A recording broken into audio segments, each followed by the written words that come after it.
everyone who has taken time to join this session.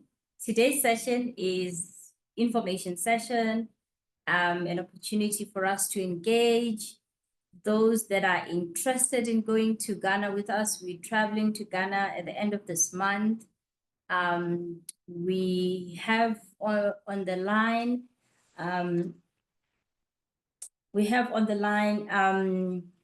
Mr. Osman from the Ghana High Commission, who has helped to coordinate this. And we have Mr. Edem Kwame Numazi, who is based in Accra, in the AfCFTA office of the Ghana government in Accra. So the AfCFTA, as you remember from the last time, is a project of the African Union, and Ghana has an entire department that is dedicated for the implementation of the AfCFTA. So he's one of the consultants. He's going to speak to us, and we have Mr. Solomon Wulimo, who is the head of sales at the Pelican Hotel, which is where we are going to be staying. And when we had our engagements with him, I just thought it's better that he comes and speaks to people that are thinking about.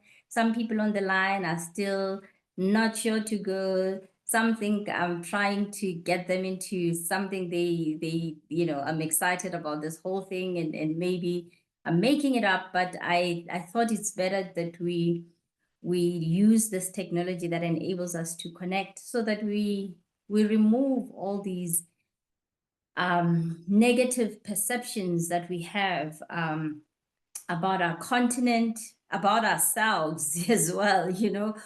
One of I came across a quote this week that, Africa is not short of startups, it's short of trust. And we are putting this to the test to say how much can we trust each other to implement this vision of Africa that will become prosperous in our lifetime. It has been spoken about over many years. So without wasting time, I want to just check, Mr. Edem, are you on the line? If you can maybe just indicate. I think I'm going to start with you, that you give us from the perspective of government, what people can expect when they want to do business in Ghana. I'm going to start with you, and then we will then go to our second speaker. But again, to leave enough time for us to engage. But before maybe we go there, I thought about, perhaps one of my first encounters with regional trade. As you know, in South Africa, we were locked up from the rest of the continent. We hardly saw anything on television except conflict, about the rest of the continent. And I think it's only obviously after 94 that we started integrating with the rest of the continent. And I think my personal experience was with the ladies that came from Mozambique to come and do business. And their business was to just come and plaiting people's hair in South Africa. And I would listen to their stories, and I would be so shocked that people would risk all that they risked to come and do business and not even know whether they're going to get clients or not. And within a few years, these ladies had established their salons, and the next thing they grew with the business. And I think in hindsight, I realized that at the time I would listen to those stories, I just thought to myself, there's no way I will leave South Africa, except, of course, I've got a contract, I've got security, and I've got all these guarantees. I could not comprehend what they had done. And maybe it's because when you're in a space of comfort, you can do that. But I've been thinking about it that it's 30 years now.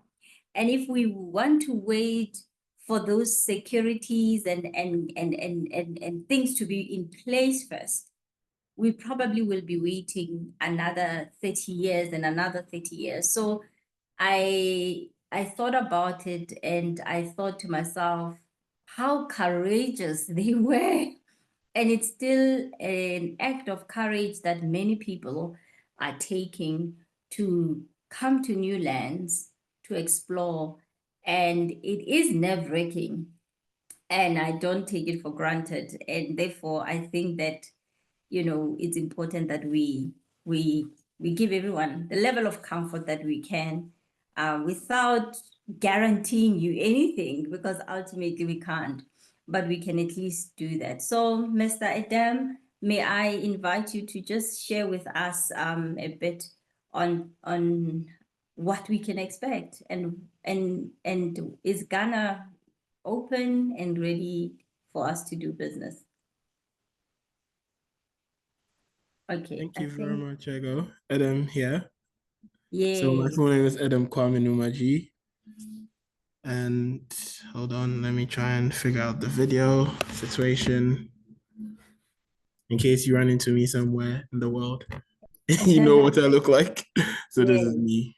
Yeah. But my bandwidth is not that great, so I'll just turn it off going forward.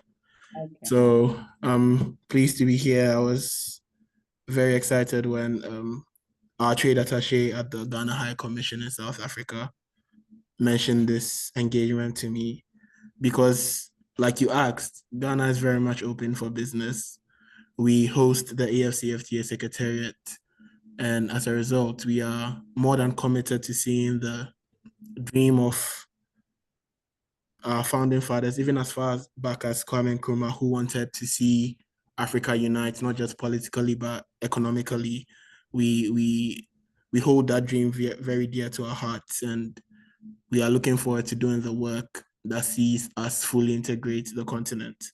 So without a lot of talking, I just want to jump straight into my presentation. I don't know if I'm allowed to share my screen. Let me see. I put together like a very short, somewhat short presentation on doing business in Ghana. So I'm gonna try and share my screen. I guess I've sent a request to share my screen and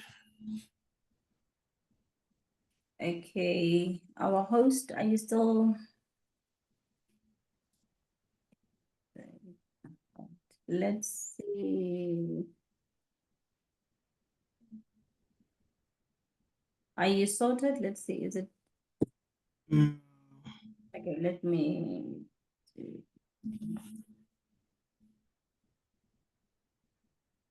Okay. All right. I think you should be able to proceed. okay. Okay, let me so okay. So can everyone see my screen? Yeah.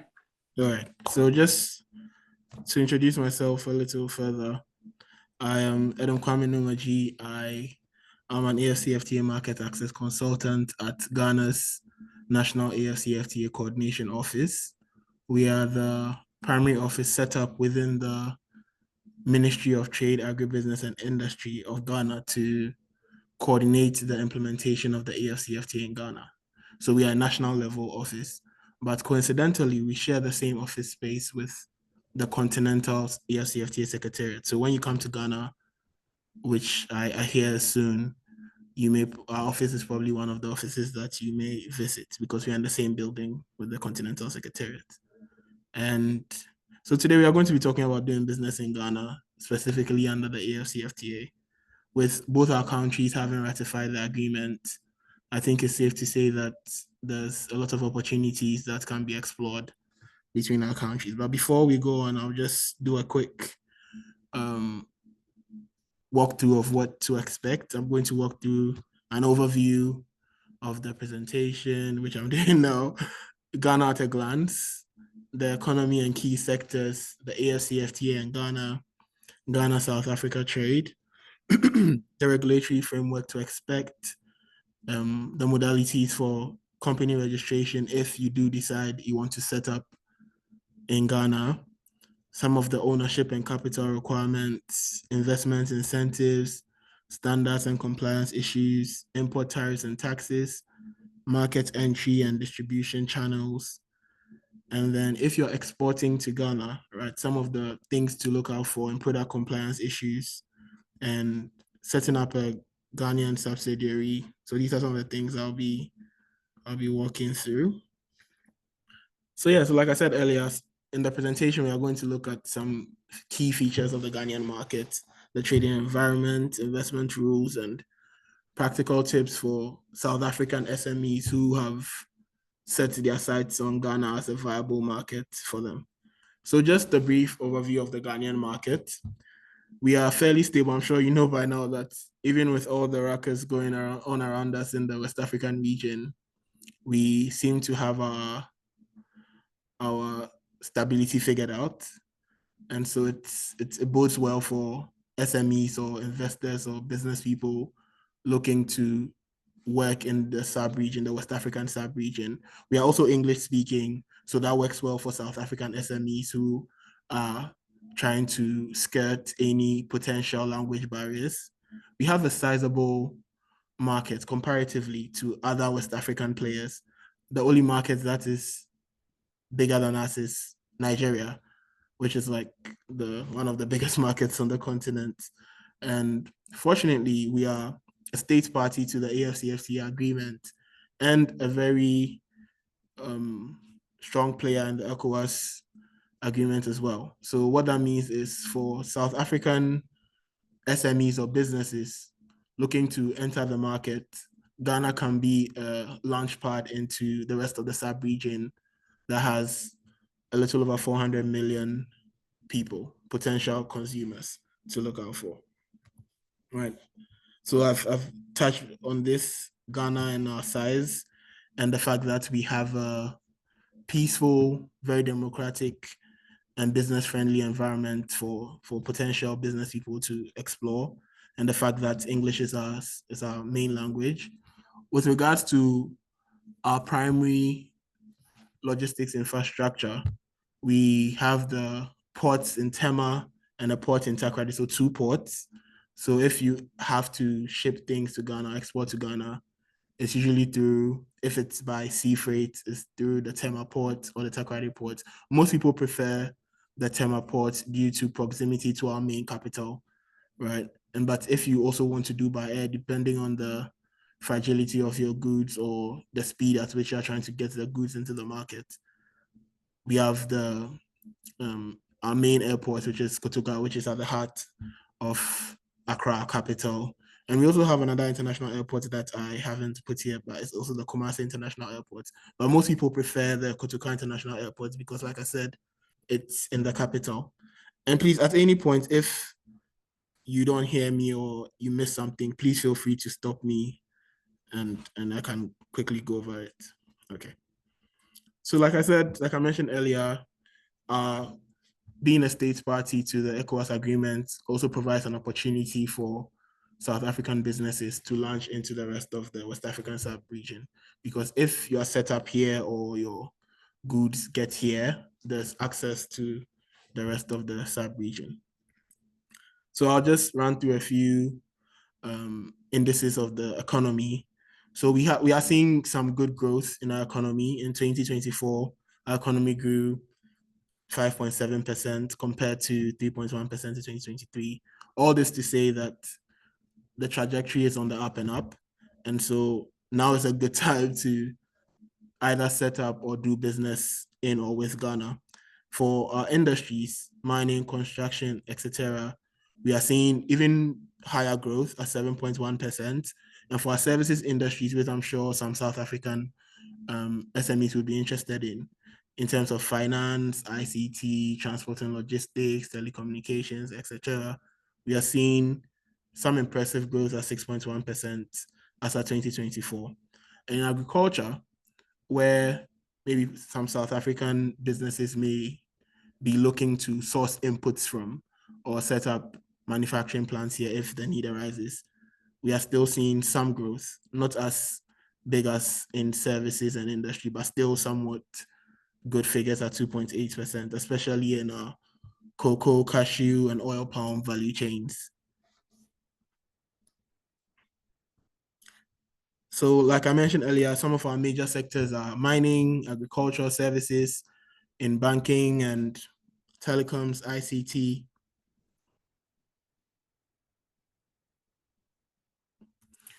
And we are currently expanding into what we call the non-traditional export products, where we are trying to get a lot more of our businesses to do more work in agro processing, things like edible oils, textiles, to do more work in services. And we are trying to achieve this by leveraging the special economic zones or special industrial zones where we have themed parks or themed areas with attendant incentives for businesses that want to set up in certain key sectors, right? We are also seeing some growth in our tech and digital sector, in e-commerce, software as a services sector, and in our fintech sectors as well.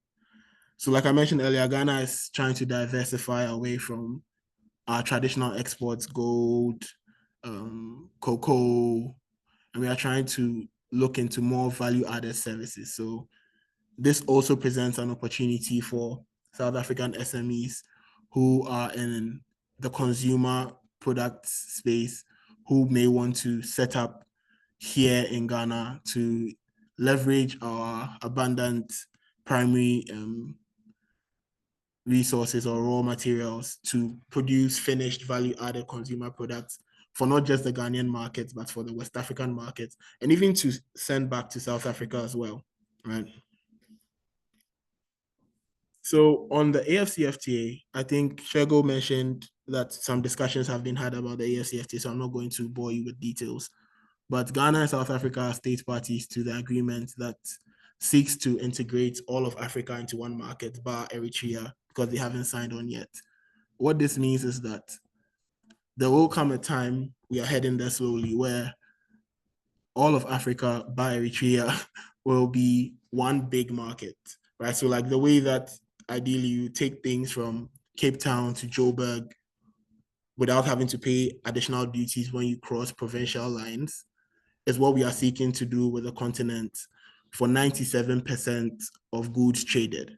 So for 90% of the goods, we are looking to liberalize the tariffs on them over 5 to 10 years, depending on the growth status of the country. So for certain high-level countries, when I say high-level, I'm talking about the development status. For certain high-level countries, they are going to liberalize over 5 years. For least developed countries, the liberalization is going to take 10 years. For certain island states like Mauritius, they've already gone to zero. They fully liberalized 90% of their goods because they are looking to accelerate the implementation of the AfCFTA in their countries. Ghana is on the 10-year trajectory. But fortunately, since the start of trade in 2021, we are 5 years down. So essentially, for most of the goods in our 90% category A status, we've essentially liberalized half the import duties on them. So if, let's say, you are bringing something into Ghana and ideally you are going to have paid 25% duties on them. Now, because of the AfCFTA liberalization for 90% of goods, you are going to pay like 12.5% on those goods. So there's a tool where you can check. It's called the e-tariff book. I'm sure maybe Shego might share that with the rest of the team. So on there, you can look at the product you want to send to whatever AfCFTA country, not just Ghana even.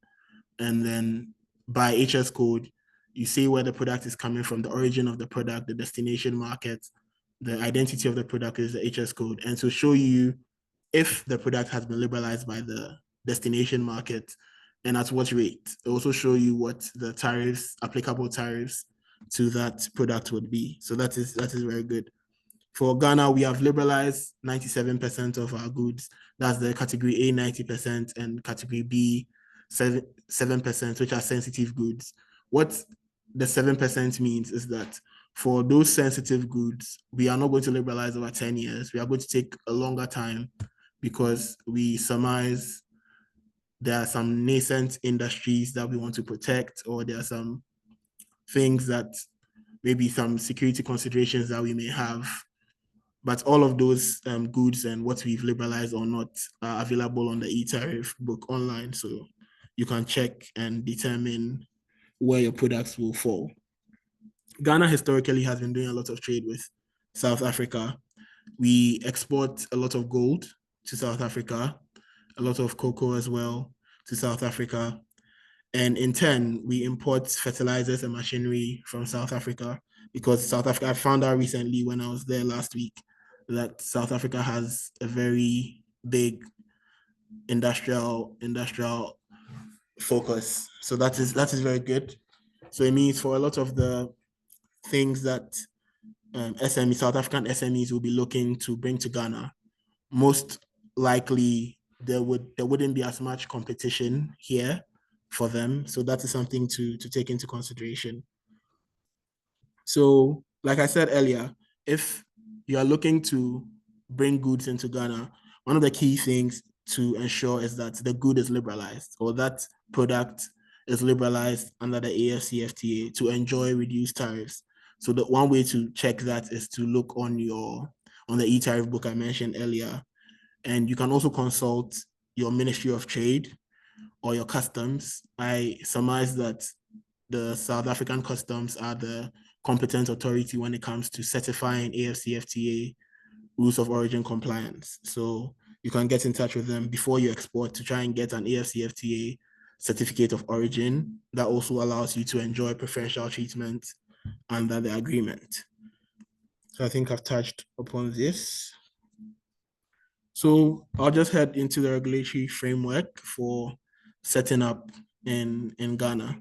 So for South African investors or businesses looking to set up in Ghana, the key thing, which I'm sure is probably the same for South Africa, is to incorporate the business with the Office of the Registrar of Companies in Ghana. So you go to the Office of the Registrar of Companies, indicate your desire to register your company, and they do a search, make sure that the name isn't taken, you register the company, register your directors and your secretaries and your business focus. And then I think that should be it. They're just the fees to be paid there are not that high. Now, one thing or a very important step to take would be to consult with the Ghana Investment Promotion Center. They are the primary body responsible for drawing investments into the country. So if you're a South African investor or you're a South African business looking to set up, GIPC would be one of the main offices that you reach out to, where you would have to register with them to get an investment certificate, which would in turn unlock certain incentives depending on where you fall. Some of the incentives could be tax holidays, some of them could be reducing the minimum capital requirement, or reducing the local ownership or the local partner requirements, all of that. So those are things that you could explore with GIPC. Then other agencies that will be relevant to you. So when you come to Ghana, I suggest that as part of your mission, it would be good to pay courtesy calls on some of these agencies for them to give you a more in-depth briefing. One of them, the primary ones, would be GRA, our Ghana Revenue Authority, the Customs Division. So they would be in charge of handling your goods at the ports, whether it's at the airport or the land ports, the seaports, because they would clear the goods. They would decide or determine the duties or the fees and levies that you'd have to pay at the port. So that will be a good point of call for you. Then the Standards Authority, which enforces product standards. So they also have a big part to play. I'm sure SABS, I was at SABS last week. They also have, the operations are very similar. So you need to get some certifications which would accompany your goods, or which could be done when your goods get here. But ideally, it would be good. I'll add a website where you can go on and try to pre-certify your goods before they get here. So that makes clearing them at the port easier. So Standards Authority are one of the important agencies you would have to interface with. Another important agency, I realized I made a mistake in my presentation, is the Food and Drugs Authority. It should be FDA, not GSA, sorry. But FDA is also the agency responsible for food and medicine items. So for South African SMEs or businesses that are looking to go into the food edible space, anything that has to do with medicines, pharmaceuticals, all of that, you would definitely be interfacing with the FDA. They too would also require some certifications that luckily you can do ahead before your goods get here. One of the good things that Ghana is pursuing is to try and synchronize the certification regimes of those two agencies, that's GSA and FDA, so that when your goods get here, you do a one-step process to get both certifications. Once again, when you're in town at the end of August, it's definitely an agency you should speak to, and they would be able to take you through that synchronized process. So I'll just elaborate a little further on the company registration that I mentioned earlier.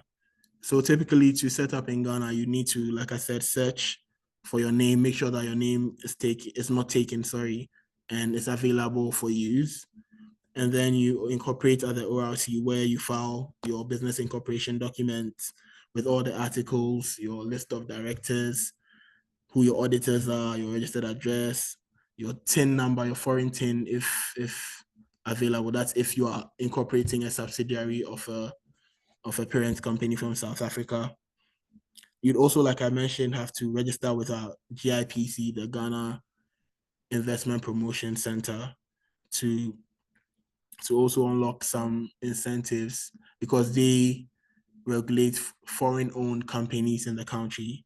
So over there, you'd have to provide them with your ORC certifications. So ORC is the first point, that's the Office of the Registrar of Companies. Then your share capital, proof, business plans, and any specific sector information that they might require. And usually the GIPC process is not very long. Within 5 working days in a week, you should be done with that. The ORC process is also between 3 to 7 days, but I'm certain there could be exceptions for expedited certification.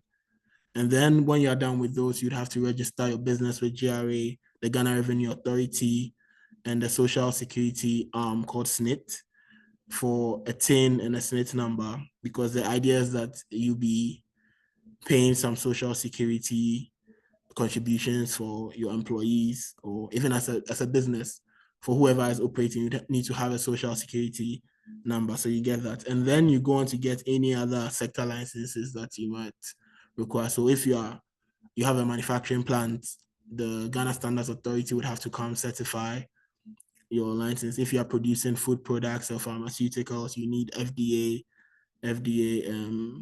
certification. If you are into the petroleum sector, you need the National Petroleum Authority to certify your process or your business.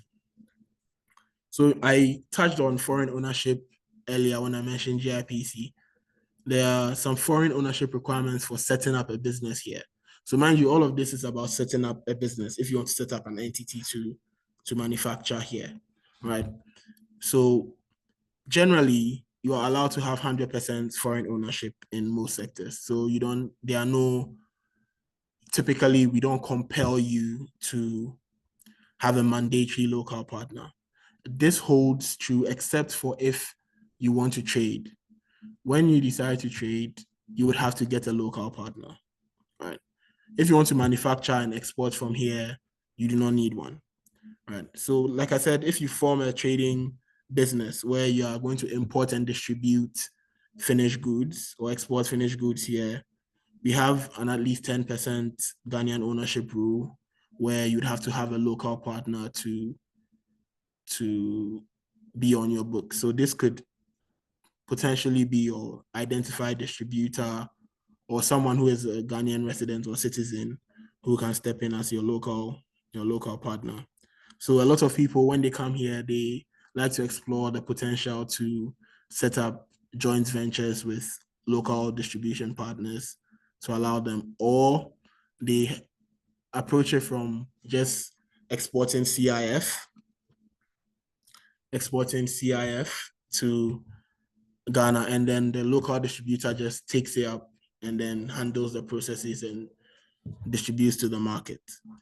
GIPC also has a 100% foreign trading company requirement of $1 million in equity. So you'd have to have a minimum capital of $1 million if you are a 100% foreign owned company, right? So if you're a service company where you are into digital services, fintech, all of that, your capital requirement reduces to 500,000.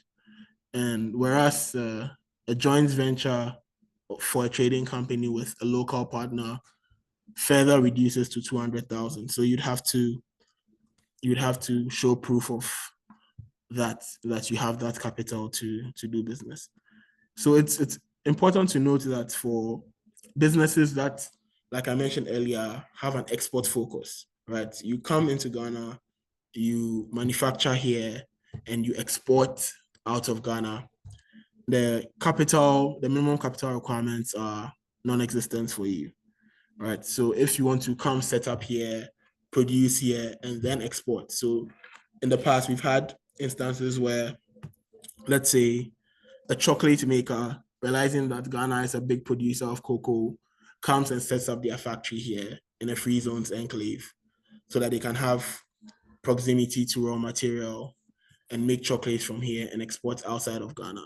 They wouldn't be held to the minimum capital requirement, right? So they would be exempt from that. So that's an example of, so it also works for SMEs with smaller capital who want to set up manufacturing here. So you don't have to navigate the very high minimum capital requirements. So I mentioned free zones earlier. So free zones are some of the biggest ways that Ghana gives foreign investors or foreign manufacturing companies some incentives, right? So the free zones, typically, I'm sure South Africa has a version of that where we would say that certain businesses are designated as free zones businesses. So they would either be an enclave. Now that has expanded to be a stipulation. So you can be a free zones business, but you wouldn't necessarily be located within the free zone physical space, right? So that covers some manufacturing exporters or service providers who are usually typically foreign owned, but have an export focus. So they move their products and services predominantly outside of Ghana. So for free zones companies, some of the incentives that you can expect to find 100% exemption from import duties on raw materials. So if you're a free zone company and you're getting some of your raw materials from South Africa, you don't expect to pay import duties on that. There are some levies, traditional levies that you pay, but that significantly reduces your import cost, because the idea is that you are going to bring in these raw materials, work with them, and then export at least 70% of the finished products. So we try not to charge import duties on those raw materials. You also have some import duty exemptions on your machinery that you'd be bringing in to work with for production, and a 10-year corporate tax holiday. So you have a 10-year period where you'd be exempt from paying certain corporate taxes, right? After which the corporate tax rate is capped at 15%, right? So we have some very good tax incentives for free zone businesses. We also have full exemption from export or import permits and levies, and we make sure that you are able to fully repatriate the proceeds of your business, so your profits. You know, in some places it's difficult to get your proceeds out of the country, especially when it's in foreign currency. But here we provide those support mechanisms to foreign businesses to help them get their proceeds out of the country. The only thing to note on this front is that to qualify as a free zone business, you need to be exporting at least 70% of your output. you need to, so the idea is that we give you a small allowance for your local trade, because when you produce, let's say 100% output, the idea is that you have at least 30% of the production to trade locally. But then for 70% of what you produce, you need to send it outside Ghana, and which also bodes well for businesses looking to not just focus on Ghana, but to focus on the larger West African region or the adjacent regional blocks like Comesa in Central Africa or even Northern Africa, right? So on standards and compliance, one of the main agencies you'd be interfacing with would be the Ghana Standards Authority, like I mentioned. They publish over 3,000 standards for products covering building materials, electronics, business processes, business manufacturing, machinery, all of that. So they have a lot of standards that's published on their website that you can check. The good thing that I found out last week when I was at the South African Bureau of Standards was that we have a mutual recognition agreement in place between the South African Bureau of Standards and the Ghana Standards Authority, that for certain standard certifications, when you come to Ghana, you wouldn't have to go through the entire process for testing and certifying. So one thing, a practical tip I would give you is to, before you export to Ghana, a good place to stop at would be SABS, would be at the SABS to confirm if whatever you're sending to Ghana falls within the remit of that MOU. And if it does, you can quickly shoot the GSA an email to confirm. And then GSA would be able to help you through the process to ensure that when you come to Ghana, you don't have to go through the entire testing regime again. So this can be done through what GSA calls the Easy Pass, to ensure that when you get to Ghana, you don't have to start a process while your goods are still at the port, right? So you can, in advance, reach out to GSA, and if your products require a certificate of conformity, they'll take you through the process well in advance before your goods get here. If it turns out that because your product has been certified in South Africa and so you don't require a COC, GSA would let you know, and then that becomes easier for you. So you are allowed to pre-certify goods before they even get here, so that your clearance at the port is smooth. So it's important to note that the Food and Drugs Authority, that's the FDA, also does these inspections as well. So if your goods fall within the food and pharmaceuticals or anything pharmaceutical related components, you may have to do the same with FDA, reach out to FDA, see if there are any mutual recognition arrangements. If there are any mutual recognition arrangements. And if they are not, you can always reach out to FDA. FDA and GSA are one of the more responsive agencies. So you can always reach out to them via email, and they'll take you through the certification process well in advance of your goods getting here, so that you don't have to waste a lot of time at the port waiting for the certification to be done. GSA and FDA also have some labeling requirements. So that is also something that you can reach out to them on. So I've put a website link in the presentation where you can check it out and then send them an email to ensure that you have the right labeling standards to follow for finished consumer goods and for products like pharmaceuticals, food products, and all that. So when it comes to the imports and tariffs and taxes you are expected to pay, this is for when you are exporting goods from South Africa to Ghana, to trade in Ghana. So ideally, the earlier conversation was more about if you are setting up a manufacturing or production outfit in Ghana. But if you're exporting from South Africa to Ghana to come and trade, you have to bear in mind if you do decide to set up the local partner requirement, or if you do have a partner that does not require you to register an entity here. So there are people who would, let's say, you produce, what does South Africa produce? Let's say you produce blankets, right? And you are shipping the blankets to Ghana. For some people, as part of their market entry, they would want to set up an entity here to maybe supervise or be involved in the distribution of the blankets. But there are also instances where you do not need to have a presence here. You just need a local partner where you have maybe a distribution agreement with them so that you, like I mentioned earlier, you ship to them at CIF or even FOB, whichever one works for you guys.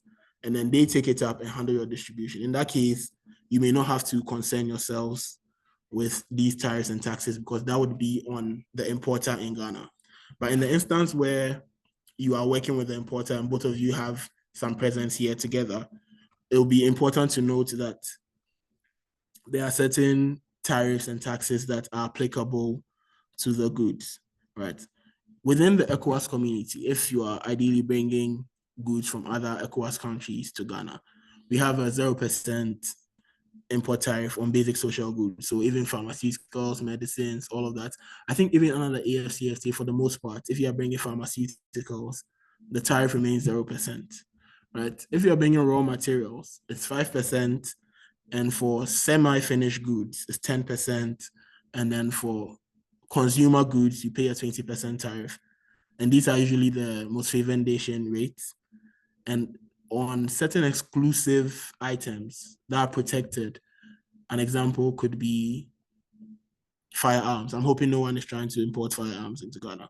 But an example could be firearms where you ideally, if you have the right certification or the right licenses, you pay a much higher import tariff on those items. One of the fees that are levied on imports is what we call the value-added tax, which is 15% of your CIF plus the duty. So it's calculated on the cost of the CIF cost and the import duty. And then we levy a 15% VAT on that. There are certain additional levies that are more minuscule. We have the NHI, the National Health Insurance Levy. We have the COVID levy, a sanitation levy, an ECOWAS levy, and an AU levy. Those typically can add some 8 to 10, 11, 12% on top of the goods, right? So the great thing about the AfCFTA is that since Ghana and South Africa are ratified partners and we are steadily reducing our import tariffs, when a good comes to Ghana, especially if it's within the 97% of goods I mentioned earlier, because the total import duty has reduced, the effect is that the import VAT you'd be paying would also consequentially be reduced, and all those other levies you'd be paying would also be reduced because all those levies are charged on the CIF end duty figure. So a reduced duty means you have to pay less on that front.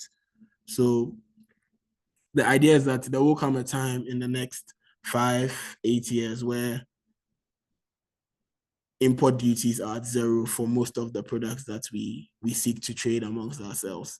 And so the cost of entering Ghana, that's the import tariffs and taxes, are significantly lower for South African SMEs. Now, when you are in the market now and you've gone through the port processes, you've paid your duties, you've paid your levies, the idea is that you try to find a way to distribute your goods on the Ghanaian market or the larger West African markets, because we don't expect you to sell your goods at the port, right?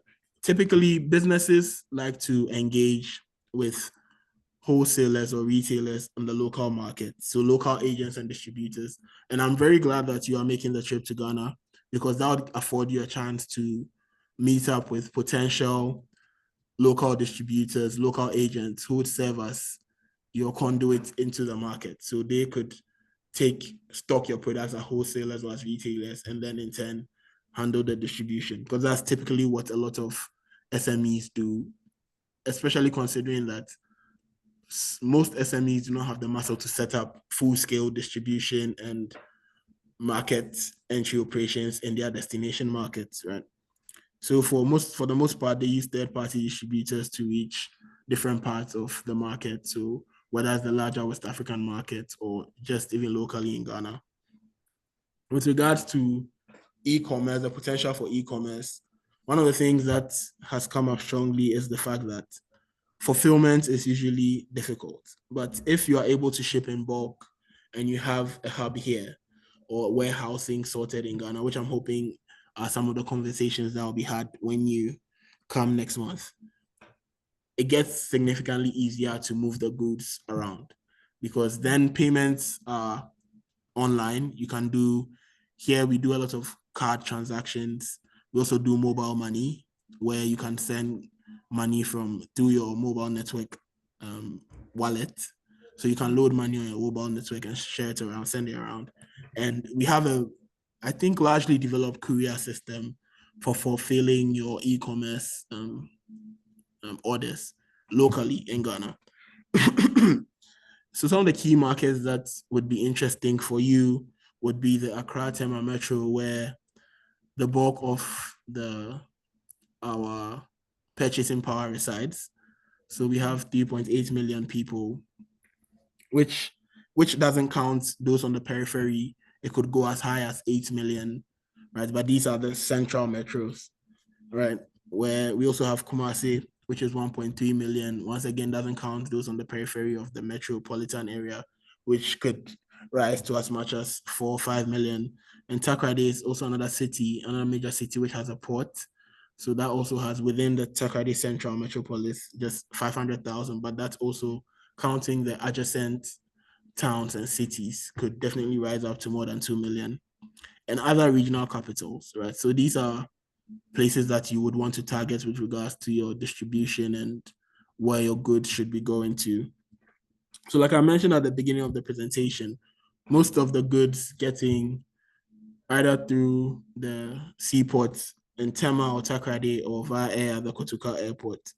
And then because of where we are positioned, we are able to serve as a transit corridor to other landlocked nations around us. So to Mali, to Burkina Faso, and Niger, they also use Ghana's port. So that's something to think about as a business looking to access the broader West African market. The fact that Ghana could be your conduit into these other West African nations and Sahel nations.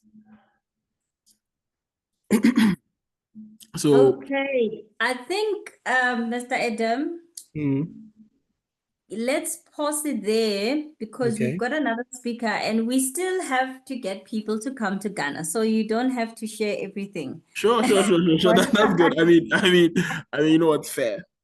Yeah, but So a thank lot you of so these much. things will come up Thank you so when you much get for this. It's yeah. very, very helpful. I think let's pause it here. And All I'd right. like to welcome my second speaker and input, a businessman who I just was so inspired listening to him. And I said to him, you need to speak to the rest of the people from South Africa. We are grateful for the technicality of what has been shared. And I think that's very, very informative. We will keep that going. But I just want to welcome Mr. Solomon Wulimo, who is a Pan-African business architect, and he is driven by a vision to reimagine and rebuild Africa through disruptive, robust, sustainable business entities that transform local potential into global relevance. Whether in boardrooms, farms, classrooms, his leadership is defined by purpose, innovation, and a deep commitment to empowering young people, gender equity, as well as a national renaissance. Very, very, very passionate African. They're not just a Ghanaian. Are you on the line, Mr. Willimo? Are you able to unmute? If we can have you and then we'll just hold on if you have any questions for our first speaker. But again, some of your questions will be answered when you come to Ghana with us. So I just want to check, is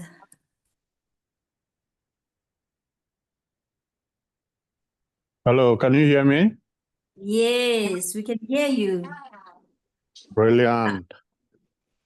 Are we not able to see you? Or just see your connection is just Yes, my connection has a few issues, and because of what time is, and trust me, I promise you, I have a very good looking face. When you come to Accra, you see me. okay. I'm going to hand over to you just to really speak to us broadly as we spoke, and I don't even want to try and contain what you have to say. Just to say, Mr. Willie Willimore is the head of sales at the Pelican Hotel, one of the newest hotels in Accra, and we will have the pleasure of staying there. So I want to assure you that, I know that when we count rents and cents, it's always a difficult thing. But if you can be comfortable in the short period of time that we are there, it will make your stay very fruitful. Over to you, sir. Right. Thank you, Shego Facho. It's been a pleasure engaging you over the days and weeks that are past. Good evening, everyone from the Rainbow Nation. I'm happy to be here, and greetings from the Pelican Hotel, Cantonment, Accra, your host for your groundbreaking experiential tour of the Republic of Ghana. As they will say in one of this, is it Swahili language or one of the languages, Sawubona. So, Sawubona to everyone. I'm happy to be here.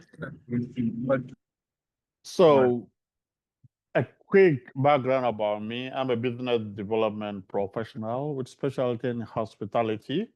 I'm Pan-African. I'm a development enthusiast. It's me, what I think about is how will Africa become the Africa that we all want it to be? That is what attracts my attention. And I have the ardent belief that the next generation of enterprises must be disruptive, robust, and sustainable. Disruption will mean that we can't build the same kind of businesses that were built 50 years ago. That would be an error. We have businesses that were built to destroy lands, businesses that were built to exploit nations, businesses that were built to survive at the expense of people. The next generation of entrepreneurs cannot afford to build those businesses. We must chart new courses, redefine new standards, and then set the pace for Africa's development agenda. They must be robust. That means that your business must transcend generations. Even though you're starting small, you think generations. And thirdly, it must be sustainable. That presupposes that one, your business is viable, must make you money. Two, it must be bearable. It means its impact on the environment must be positive. And then thirdly, it must be equitable, which means the impact on human beings, lives on earth must be positive. That is my personal philosophy, and that's why I'm happy to be here to share a few thoughts on what and why I think if you miss up in this trip to Ghana, you will look back and say, if I had gone. It's not about postponing it, it's about the fact that you will not get the time lost in not attending this first ever trip to Ghana. Let me start by telling you about where we are going to host you. An amazing, newly built hotel with a new kind of vision. The Pelican Hotel, Cantonment, Accra. Cantonment is at the center of the city of a country at the center of the world. And that is to say that Ghana is right at the center of the world. You're traveling to Ghana is to have new perspectives and to see the whole world from the center of the world. I am bold to say that the whole world revolves from Ghana. So the Pelican Hotel is located at a cantonment where your embassy is just about 2 minutes drive, 2 to 5 minutes drive from us. It's actually a walking distance. It's not too far away. So we are looking forward to welcoming you. We do understand the impact on your budget. So we went to partner with you in such a way that you don't have to break the bank to be able to explore alternative ideologies and seek new perspectives to the businesses that you are building to change the course of Africa. We'll be looking forward to welcoming you. Our rooms are exquisite, and the atrium is a place you want to hang out to catch a bite or sip a drink and give all that extra thought to your stay. Our brand promise: tranquility, privacy, comfort. How we deliver that? We provide intuitive spaces, professional service, a personalized service, and then a sense of professionalism to whatever that we do. And the purpose we did that, we give you the confidence, assurance of your stay, that be as convenient as it is comfortable. Welcome to Ghana. Why would you want to come to Ghana? As an ardent believer in the Pan-African spirit, I think that when we started, there was a very deep conversation that ensued, and the statement your host said was, you had been camped for a while. I think camped, for lack of a better word, for a while. And so whatever was happening across Africa was not known to most people. And so Africa was seen in a certain light. Until you come out from it, you'll not see the vast opportunities and potentialities there are in Africa. I think that all of us are trying to build businesses. So we say your business must be disruptive. Don't follow the norm. Build your own, drive your own, chart your own course, change Africa your own way. It must be robust. It can start small and grow quickly, and then it must be sustainable. Now, you have to decide at every point in time. And your capacity to decide effectively in the midst of your limited resources of time, money, and information, 3 critical things will inform that capacity: your experience, your exposure, your expertise. I'm just trying to give you the context and give you a reason why you cannot deny yourself the opportunity to experience Ghana as an entrepreneur coming up. You need experience, and most of you have your experiences. You need that exposure because it's necessary for you to be able to, it's necessary for you to be able to do or decide effectively what you want to do when you have the necessary experience, you have the exposure, and you have built the expertise to a very large extent, right? You need experience, you need exposure, you need expertise. As a matter of fact, your decision to whether or not come to Ghana will depend on your experience, your exposure, your expertise. You ask yourself that question: why would I even want to come to the centralized West African peaceful country? That decision will be informed by your experience, your tacit practical knowledge you've acquired over the period, the exposure, and then your expertise. It is critical to have a look at it. And the ability to be able to make good of your experience, exposure, expertise is the greatest word on earth. Clarity, purpose, context, contribution. Dr. Miles Moreau said, where the purpose is not known, abuse is inevitable. Clarity is the only thing you need as an entrepreneur. Clarity is what made businesses business. Clarity is what will inform MTN to move to Ghana. Clarity is what will make Google Google. Clarity is what inform. Clarity is what build. Clarity is what direct. When we talk about clarity, the first thing we look at the clarity of your purpose. We started by building robust, disruptive, and sustainable businesses. And purpose begins with you. We have businesses that are built to destroy our environment, businesses that are built to destroy life, businesses that are built to destroy vegetation, flora, and fauna. Intent is more important than gesture. Why are you in business in the first place is a great question to ask. Context is very necessary. In what context? Why are you alive at this time? Why were you born a South African? Why are you African?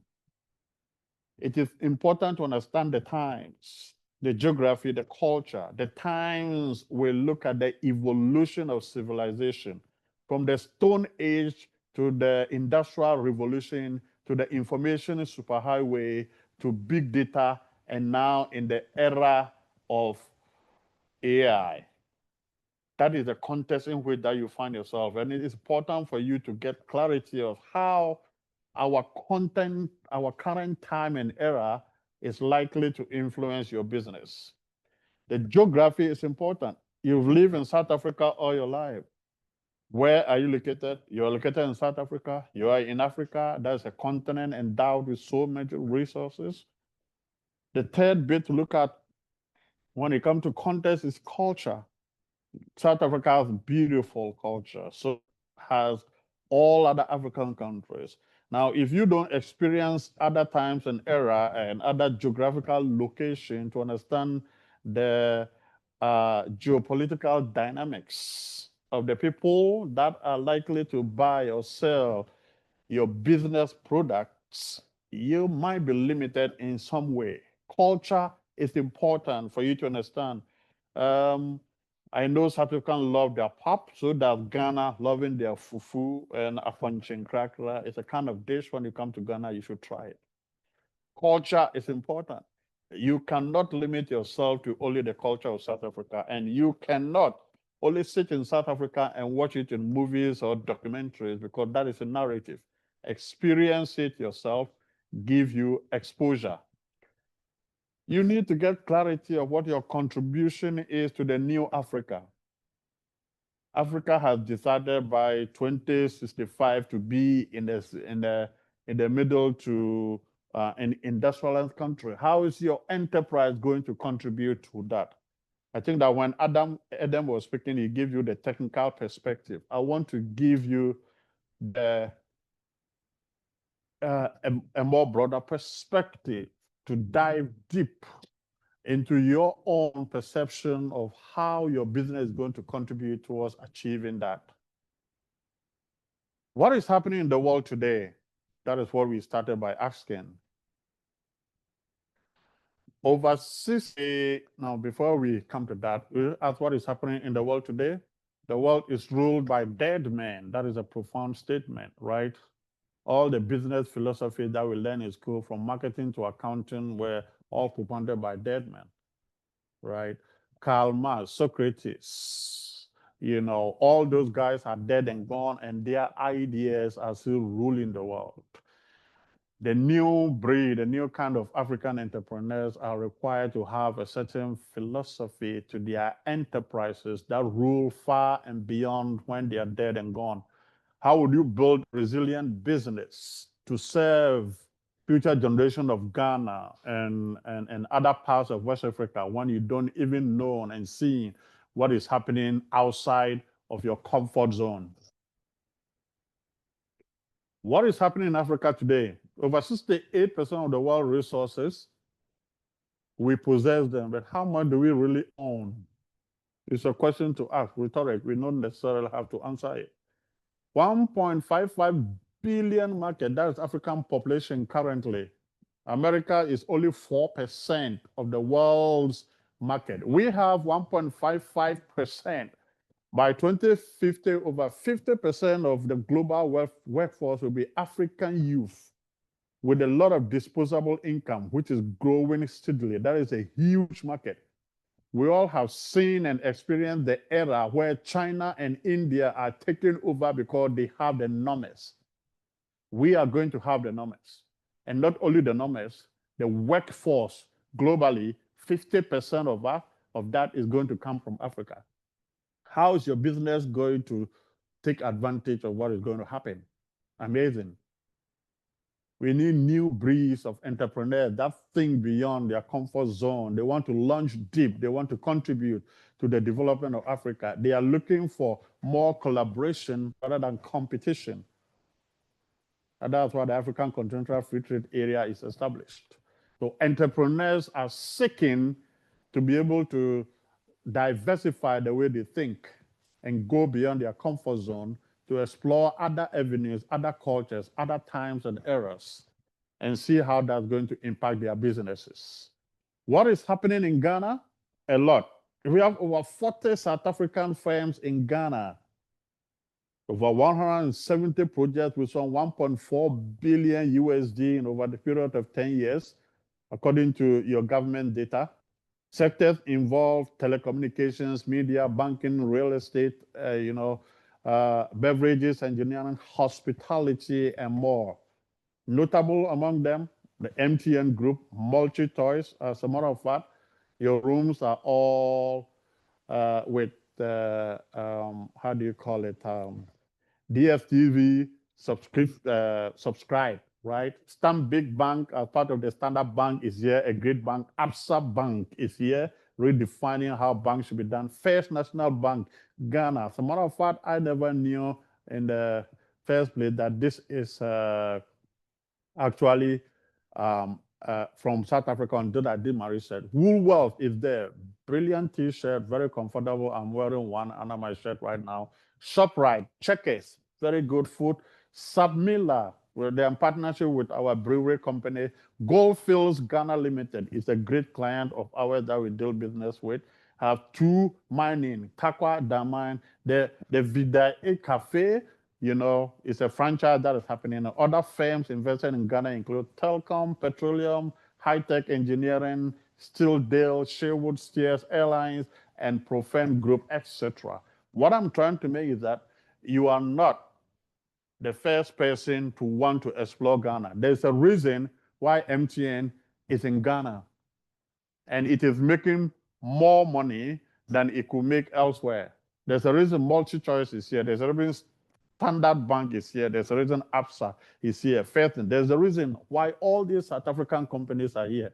Why are you staying behind?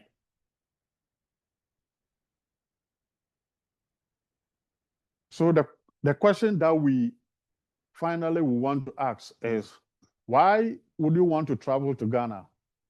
There are three reasons. One, others are, and so you must. If you don't, the Europeans are taking over. And we will sit back and say, this is a neo-colonialism. No, that's not neo-colonialism. It is time to connect and collaborate. You need to explore better ways of collaborating than connecting. How do you connect and collaborate with me when you don't have a single understanding of who I am? The first time I traveled to Cape Town, it changed my perspective. Beautiful university, beautiful blue-colored sky view, waterfront, amazing country, amazing people, amazing continent.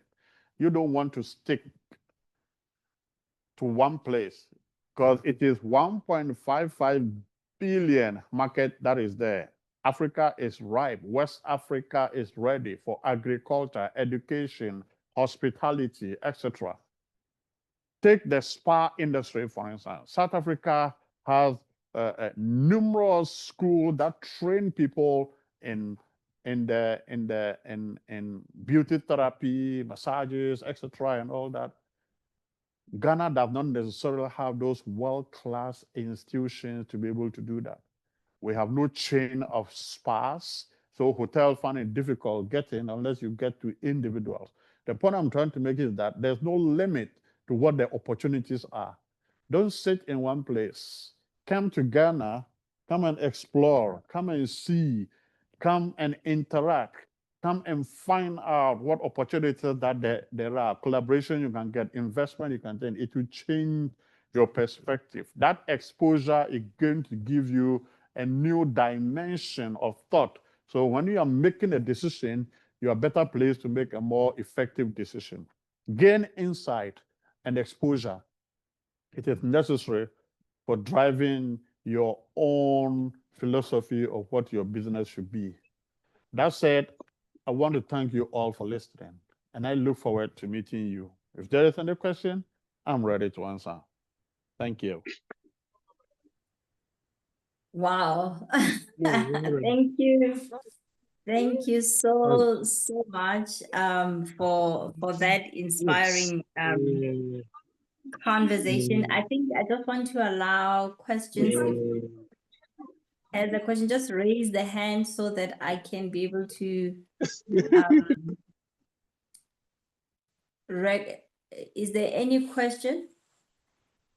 Thank you so much for this presentation. I think it helps. Can I get some feedback, response from people that are here? Okay. Okay, Nomalanga, you can unmute. I just want to say thank you so much. I think I've been to Ghana before. I mentioned that to you through Brand Essay. And so the first presentation was quite technical. So thank you so much. I think at some point I was wondering if there's a space for me in Ghana, but I think the second presentation kind of steered me in a different thought process around education. I'm in a services industry. And so for me, it's more a comment than anything else. And to the ladies that haven't been to Ghana, please do go. I think the two presentations have really opened me up further. So thank you, Tejo, for bringing the two gentlemen on board. Thank you. Thank you so much. All right. Any other question? Just information regarding the trip. If you happen to have joined today, you don't even know about the trip. We are leaving for Ghana at the end of August. And we want to really use this opportunity, like Solomon showed us, so many companies are already in Ghana, but what is beautiful is that there's still such an untapped market, and there's still so much flexibility. Most of us here, some people have products that cannot even make it to ShopRite, let alone all these big retailers. But Ghana and most of West Africa has not yet become that monopolized by your big retailers. So you've got an opportunity to start and access the 34 million of the people in Ghana and out, and then again services sector as well. I don't see any hand. What I wanted to also say, the first presentation from Adam from the Department of Trade, I think one of the maybe not such shocking, if you noted, the economic growth rate in Ghana in different sectors is like 5.7, 6.1. Do you guys know what our economic growth rate was in the last quarter and what it has been? It's been like the last quarter was 0.6. And I think last year it's also been around 1%. And I think we can just see just how much we are going through a bit of a squeeze. When the economy is growing like that, I think it's a perfect time to get in, because there's new products, there's demand. I see two hands, and Rapula Mudibani, and then Gataho, I see your hand. Over to you. Sorry, thanks, Siro. Do I need to put my photo in? It's up to you. It's a free country, but it's always helpful to see people. No, that's fine. Let me follow Nomalanga's 10 and see if I still appear. If I still appears in photos. My question to the Ghanaians, do I appear anywhere else or I'm still stuck somewhere else? My question to Ghanaians. You can see me, but I can't see myself, but it's okay. My question to Ghanaians is very simple, saying we've got a new kid on the block called Donald Trump. How will that impact Ghana, and what will that, if so, how will that impact the new players from South Africa to Ghana? That's all I wanted to know. Thank you. Okay. I'll take the second question as well, Kataho, and I don't see any other hand. And then we're just going to wrap it up. And yeah, over to you. Good evening, ladies and gentlemen. My name is Katleho Tsimologolebete. Can you hear me clearly? Yes. Yes, please note I am driving in very slow traffic. So if you're hearing any noise in the background, it's probably the traffic. So essentially, I am a person of the Faculty of Engineering and Built Environment Alumni Committee at the Tshwane University of Technology, and I also practice as an architect. Currently, I'm working for one of the other major universities in facilities management, dealing specifically with educational campuses in terms of upgrading and so on and so forth. Now, as we know, Africa, in terms of infrastructure development, we're still establishing standards continentally, and even trying to sort of unearth our own identity in terms of our architectural language.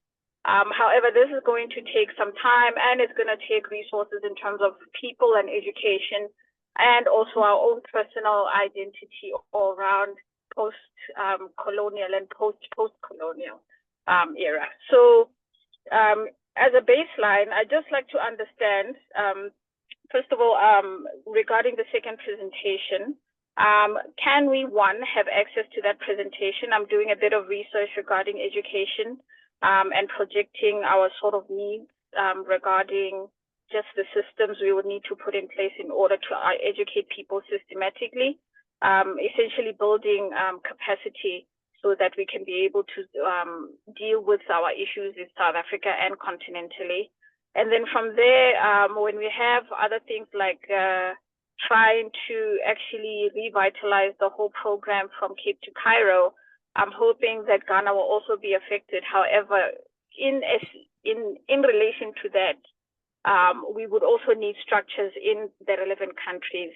How is Ghana progressing in terms of infrastructure development and also the construction industry and related industries in order for all of this to happen, even in light of the 2065 projections and desires of the continent and vision? Okay. All right. I think that's quite a mouthful. Part of the answer is that, Kataho, you need to be part of the trade mission because we've got 3 minutes to go and we won't have all the time to get back. But I'm going to give the two gentlemen to just respond quickly. I don't see any other hand. Is there anybody else who would like to comment before we close? I think we've gotten a sense, and also just to giving this, the purpose again, it was information, just so that you give comfort.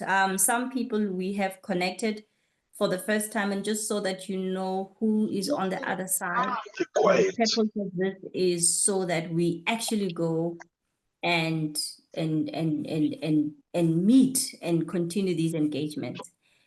Mr. Mamuda, would you like to say something as well? Mr. Mamuda is Mamuda Osman, Mr. Osman. He's the trade attaché at the Ghana High Commission here in South Africa. He's been so helpful. So I want to give all of you just the last round of small bites to respond to. Again, if you are not answered, it means you need to be with us in Ghana. Right. Thank you very much, Seho. Congratulations to all our speakers, and we are very thankful to you for your wonderful presentations. Thank you so much.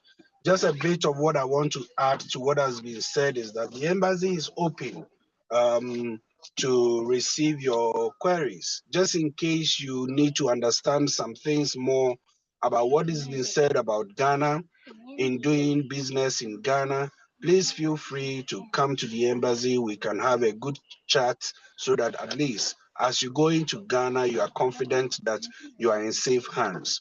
And also, even though you're going for a business expedition, I would also want to encourage you that there are very wonderful tourist, sites in Ghana, which you would actually love to, see. I've been telling people that I want to believe that Ghana is the only country that can boast of being in the center of the world.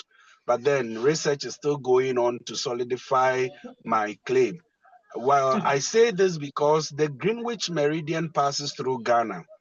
And so when you go to Ghana in Tema, there is a place, a monument hotel that is called Greenwich, the Meridian Hotel. And then geography also says that the equator passes through somewhere in the Atlantic Ocean.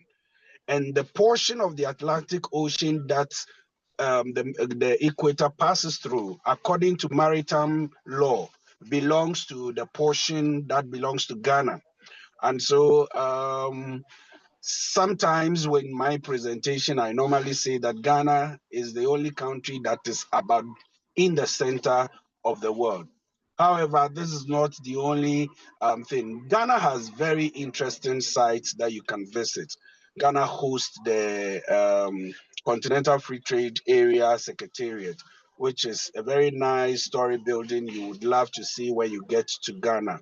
For those of you who don't know, it's a coastal country, so you may want to see the ocean, that is the Atlantic Ocean, also in Ghana. I know in South Africa, the Atlantic Ocean and I know two oceans meet somewhere in Cape Town. And so you'd want to see the Atlantic Ocean in its full view when you get to Ghana. There is also the biggest man-made lake in Ghana you would want to see. You'd want to see where Kwame Nkrumah was buried in Ghana. For those of you who don't know Kwame Nkrumah, he's one of the people that championed the continental unity. And so you would want to see. So take time apart from your business expedition to see the interesting tourist sites Ghana has. And also, I've also told you that the embassy is open to you. Anytime, feel free. You can come for us to talk as far as your business research or your exploratory market in Ghana is concerned. Thank you very much for your time. I wish you the best and safe flights, safe journey to Ghana. Bye for now. Thank you so much for that.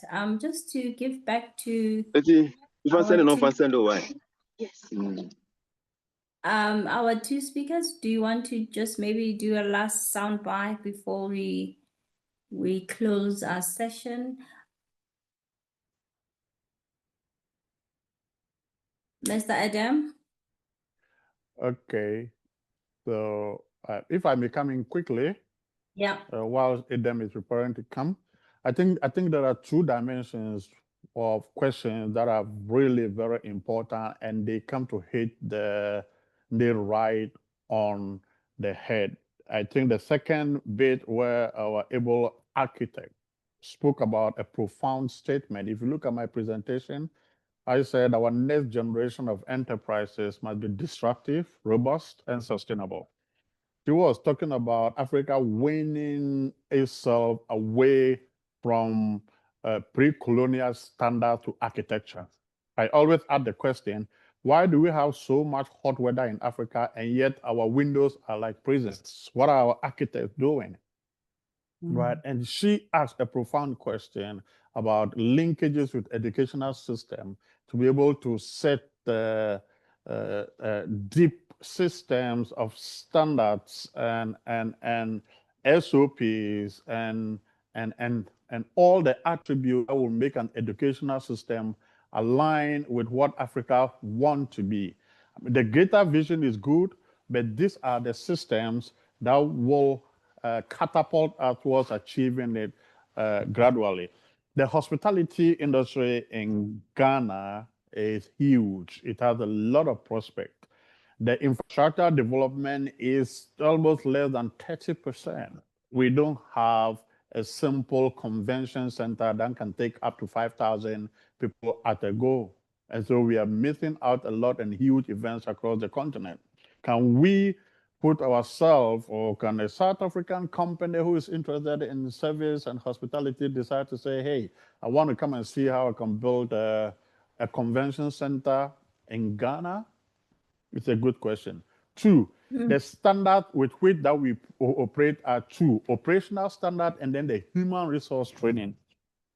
When I was in Joburg, we went for a tour, and our tour guide was, I think, class A. He charged us about $100 or $120 an hour or something of the sort. She was very informative. They are trained, certified, and licensed. In Ghana, it's not like that. Is it a way we can build standard in our educational system? Could there be a robust training program for tour operators in Ghana and, for that matter, West Africa? Yes, there could be. So if you are asking me, how is Ghana placing itself to be able to ensure that we develop a robust educational system and knowledge economy that align with certain established principles cutting across every area of Africa? Yes, the government of Ghana is open to collaborate, is open to be able to build symbiotic partnership with our African fellows and people in the diaspora towards ensuring we do not only build the right infrastructure, the right personnel or talent, but we build systems that meet a certain kind of standard. I had the privilege of speaking to the current Minister of Tourism, and she exclaimed, "My doors are open.